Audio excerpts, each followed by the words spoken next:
The leopard grips its prey tightly, muscles straining as it attempts to drag the heavy antelope up a tall tree.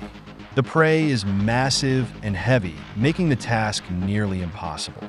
The tree, with no low branches to grip, only adds to the challenge. Each try drains the leopard's strength, but it refuses to back down. On the third attempt, it almost succeeds in pulling the antelope up, but the carcass slips and gets wedged awkwardly between the trunk and a branch stub. The leopard pauses, watching, as if recognizing that its prize may now be lost forever.